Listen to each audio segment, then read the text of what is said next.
Pasado jueves conocíamos que el Tribunal Supremo condenaba a OK Diario por unos artículos falsos publicados por este tabloide. Eran las piezas relativas al cobro por parte de Pablo Iglesias de una importante cantidad de dinero, según OK Diario, pagada por el gobierno de Venezuela en un banco radicado en un paraíso fiscal. Eduardo Inda tendrá que pagar 18.000 euros al director de este medio, de Canal Red, por intromisión a su honor 10 años después de que esas informaciones se publicasen. Como muchos de ustedes ya saben, esta noticia, entre comillas, sobre Granadinas tuvo lugar en plena época electoral, cuando el espacio de Podemos y las confluencias rozaba la posibilidad de ser la primera fuerza de la izquierda, optando así a liderar una opción de gobierno que desbancara a M. Rajoy de Moncloa. Una operación política y mediática que ha quedado en la memoria de España como uno de los episodios más oscuros de sus cloacas. Pablo Eduardo Inda te debe 18.000 pavos, pero le debe mucho más a la dignidad de este oficio, del periodismo y a toda la gente, a toda esa audiencia cautiva de este país expuesta a su maquinaria de la mentira y del fango. Lo que les vamos a contar a continuación son sentencias judiciales, hechos publicados, relaciones documentadas. Nosotras no nos inventamos las cosas, no somos OK Diario. Y sobre todo, la biografía que explica una forma de hacer periodismo muy concreta, la del periodismo del y para el poder.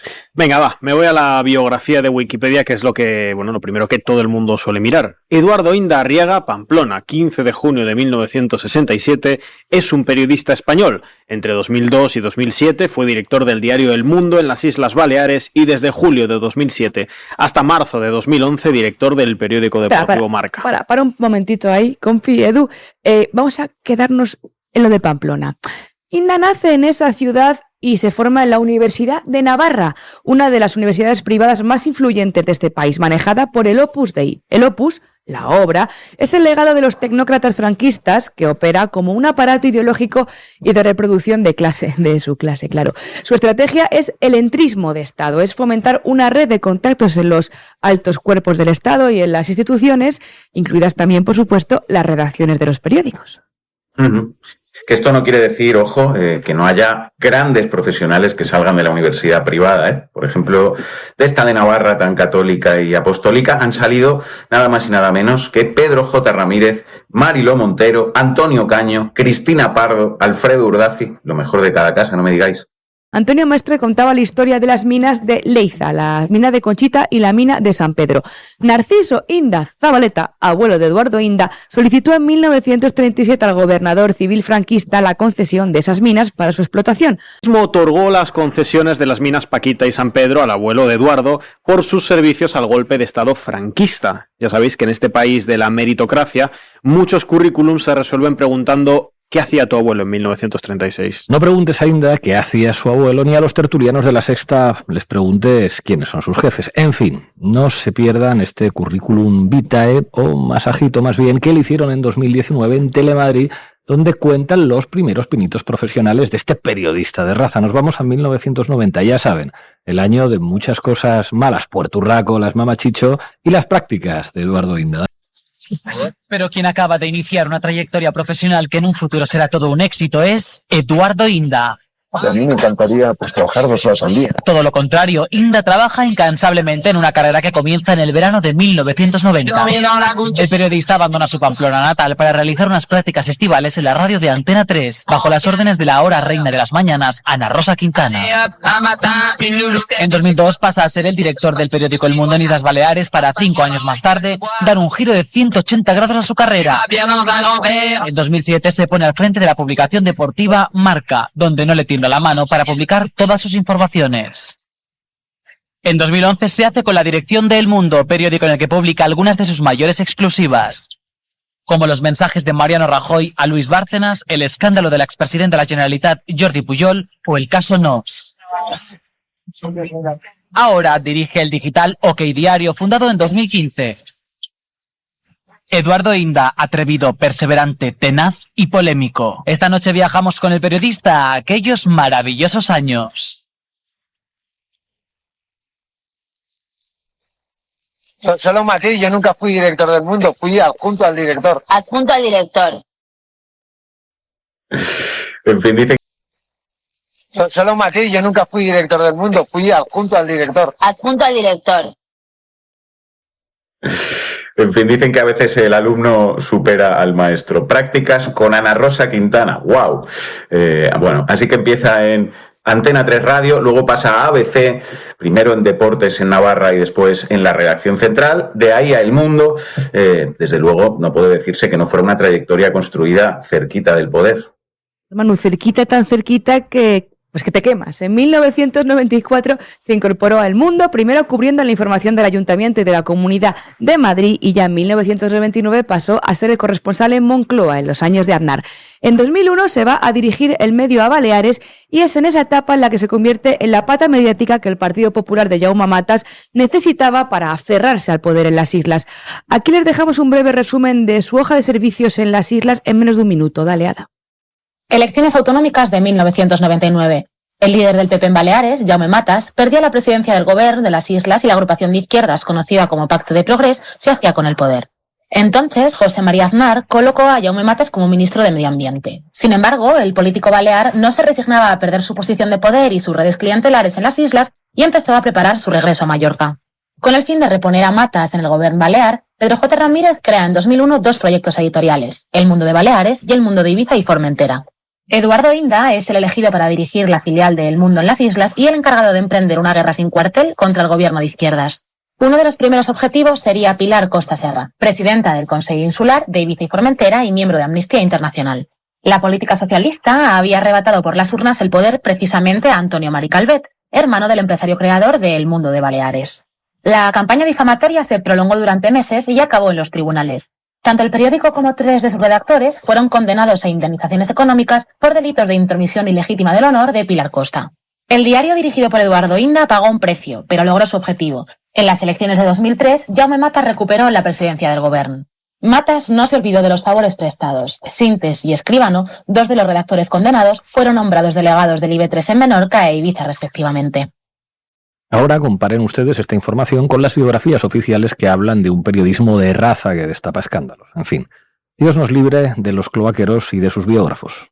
Ojo con los biógrafos. Del Mundo pasó al Deportivo Marca, que eso fue un fichaje polémico siendo suaves.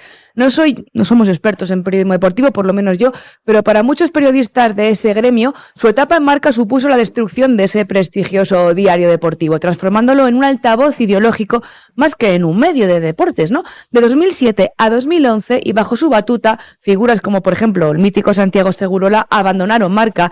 El préstamo inicial del que nos habla Zugasti es solo la semilla.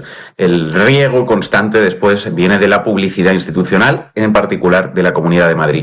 Los datos analizados por El Salto y portales de transparencia muestran un desequilibrio absoluto entre audiencia real e ingresos. Mientras medios con más tráfico reciben migajas, o como es el caso de Canal Red o El Salto o medios similares, absolutamente nada, cero, la administración de Isabel Díaz Ayuso ha inyectado en el entramado de Inda más de 1 millón de euros en los últimos 3 años. Solo en 2024, el flujo superó los 573.000 euros, convirtiendo a La Puerta del Sol en el principal cliente de un medio que, en términos de mercado publicitario privado, tendría serias dificultades para sostener su estructura de costes. Más de medio millón de euros en un año. ¿Ustedes saben lo que puede hacer una empresa mediática con semejante capital entrándole gratis todos los años solo por poner anuncios institucionales en su web?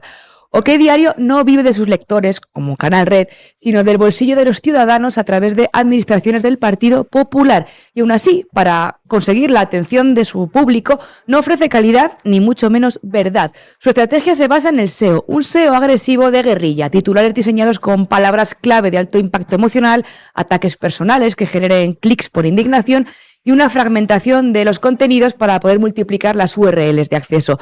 No tiene una base de suscriptores significativa, no tiene una comunidad que sostenga al medio económicamente. GFK, que publica mensualmente rankings de usuarios únicos, calcula también las métricas del tiempo promedio por usuario y de los días por usuario. Y en los informes analizados se observa de forma sistemática que mientras que otros medios como El País o El Diario.es mantienen tiempos de permanencia elevados en su propio espacio digital, OK Diario presenta una de las ratios más bajas del top 10 generalista, donde a veces se cuela. Esto demuestra que la gente pincha, o sea que tiene tráfico de paso, pero que la gente no se queda a leer porque no hay fidelidad y porque tampoco hay interés. Es puro clickbait. Finalmente, el círculo se cierra con la simbiosis televisiva. La verdadera estrategia de captación de OK Diario no ocurre en la web, sino en los platós de A3 Media y Mediaset, como el Chiringuito de Jugones, el programa de Ana Rosa o La Sexta Explica, la antigua Sexta Noche, o como Al Rojo Vivo, que legitiman a Inda como un referente informativo, alguien que merecería ser escuchado. Dicho en otras palabras, Ferreras, Ana Rosa Quintana, mantienen en el candelero a OK Diario, le dan crédito mediático a su director y tienen en nómina a alguien con la siguiente carrera delictiva. Apunte, en 2016, OK Diario fue condenado a rectificar una información falsa sobre la organización impulsora de discapacitados tras acusarla de que estaba siendo investigada por pagos irregulares a una fundación de Venezuela. Sobre la casa familiar de Pablo Iglesias e Irene Montero, OK Diario también llegó a publicar diversas noticias falsas donde acusaba a los dirigentes de Podemos de haber adquirido una vivienda en un parque natural protegido. Todo un bulo que fue desmentido por el propio Ayuntamiento de Galapagar y la Comunidad de Madrid. En noviembre de 2020, Alejandro Entrambas-Aguas, colaborador de Eduardo Inda, fue acusado de acosar a los hijos de Pablo Iglesias e Irene Montero cuando tenían 17 meses. En pandemia, OK Diario se caracterizó también por la difusión de noticias falsas que pusieron en riesgo la salud pública. Les doy un ejemplo. Dijeron, el gobierno ordena al ejército fumigar productos químicos desde aviones para frenar el virus. OK Diario ha sido condenado, por ejemplo, también por intromisión al honor contra Ana Garrido, que era denunciante del caso Gürtel, o contra Rubén Sánchez, el presidente de Facua. Fijaos, por ejemplo, 2001, Cadena SER, nueva condena a Eduardo Inda por mala praxis informativa. Una información de OK Diario no cumple en lo más mínimo el requisito de veracidad, según el juzgado de Madrid, que condena al medio, a su director y a un periodista por intromisión al honor. 2023, pues lo mismo. El Supremo condena a OK Diario a indemnizar a Alfonso Lázaro y Raúl García por referirse a ellos como proetarras, eran los famosos titiriteros, cuando la causa por enaltecimiento del terrorismo ya había sido archivada por la Audiencia Nacional. Además, OK Diario firmó una alianza con el grupo paramilitar ultracatólico y de ultraderecha El Yunque, como informó Román Cuesta en nuestro diario Red, que no se nos olvide. Y no solo paga Madrid, ojo, desde 2017 a 2022, la publicidad institucional obtenida de la Junta de Castilla y León, por ejemplo, se quintuplicó, más de 275.000 euros, además de recibir también contratos a dedo desde la Diputación de Málaga, el Consejo de Gobierno de la región de Murcia o los ayuntamientos, por ejemplo, de Boadilla del Monte o Sevilla. Y así llegamos a la actualidad, a diciembre de 2025, donde Inda es condenado a pagar 18.000 euros a Pablo Iglesias por publicar la noticia falsa de la cuenta en Granadinas, de la que ahora Manu pues va a hacer una buena hemeroteca. No os lo perdáis, pero ¿qué son 18.000 euros, verdad? Para alguien que recibe inyecciones de capital continuamente desde ayuntamientos, gobiernos autonómicos y televisiones privadas. París bien vale una misa, como dice el dicho, y destruir a la izquierda transformadora que iba a cambiar el rumbo de este país, pues bien vale 18.000 euritos. El mes pasado, OK Diario celebró su 10º aniversario con un fiestón a todo gas en las ventas, presentado por Carlos Sobera, el de First Dates, y con Alejo Vidal Cuadras, Custodio Ballester, Pilar Elías y María Corina Machado, Nobel de la Paz, como homenajeados. Además acudieron tantos y tantos ilustres amigos: Ayuso, Feijóo, Abascal, Esperanza Aguirre, Begoña Villacís, María Guardiola y empresarios como pues Mario Tagle de Iberdrola, Jesús Nuño de Rosa de Air Europa, Pedrerol, Ana Rosa Quintana. Inda ha recibido pues honores y premios como el de Mejor Tertuliano de PR Noticias o la Antena de Oro en 2017, un galardón otorgado por la Federación de Asociaciones de Radio y Televisión de España por su papel como colaborador en programas de máxima audiencia como en su momento La Sexta Noche. Millones de dinero público, poderosos padrinos, audiencias reales, policías patrióticas que te filtran informes, pendrives, teléfonos móviles, bacaladas varias y hasta, pues eso, que te reciba el rey. Y aún así, en su Twitter pone, vienen a por nosotros. Es fascinante. El hombre más protegido del sistema, el periodista con más horas de tele en España, jugando a ser un rebelde, un disidente. No, Eduardo Inda, no van a por ti. Sin la paguita y sin tus padrinos eres poca cosa. Aquí, en este canal, nos sostiene una comunidad que se queda a leer nuestras noticias y que escucha nuestros programas todos los días desde hace ya 4 años. No nos invitan a los besamanos reales, pero es que no nos gusta besarle las manos ni lamerle el culo a nadie. Nadie va por ti, Eduardo. Le sirves para hacer el trabajo sucio y hacerte rico con ello. Gracias, Tugaste. Que tampoco es muy costoso el meterle una cuenta a Pablo Iglesias hace 5 años, ¿eh? Y luego que expliques. Eso te lo hacemos con el rabo, Juan. Bueno, vamos. Muy legal, no para. No, pero te quiero decir, pero si hace falta. Pero si hace falta. A la Cotino. Claro, Antonio, no, se lo quiere decir que no es nada difícil. Lo que pasa es que en la vida hay que tener sensibilidad de violinista a la hora de pensar las cosas serias. Lo que estás diciendo es que si es necesario se hace con seguridad. Ya sabes que yo ahí, en mi código es, si no se ha hecho, aunque sea mi enemigo, no quiero que te está vacilando, que te está vacilando. Mauricio. En fin, voces aguardientosas que sintetizan como pocas la verdad del poder en España. Manu Levín, todo tuyo. Titulares al banquillo. El análisis mediático de Manu Levín.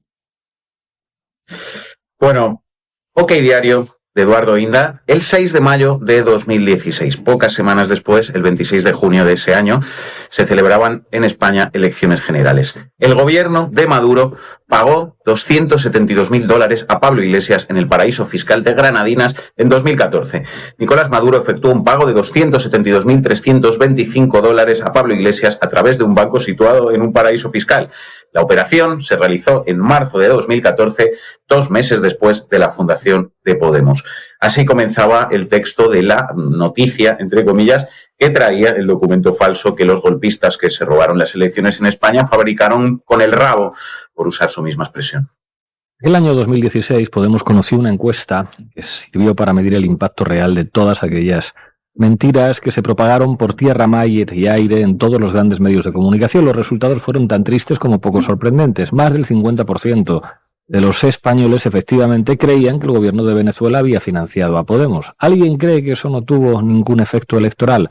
¿A alguien le parece razonable que el castigo por difundir un bulo como este a 6 semanas de unas elecciones que cambió la imagen de un partido político para millones de personas consista en una multa de 18.000 euros? Sale barato mearse en la llamada democracia, ¿eh? Tampoco es muy costoso meterle a Pablo Iglesias una cuenta de hace 5 años, y luego que expliquen, dijo José Luis Olivera, director de un organismo de inteligencia policial. Eso te lo hacemos con el rabo, dijo, como recordábamos, el comisario Villarejo. Yo voy con ello, aunque es demasiado burdo, dijo Ferreras, el director de La Sexta, y el resto, pues es historia.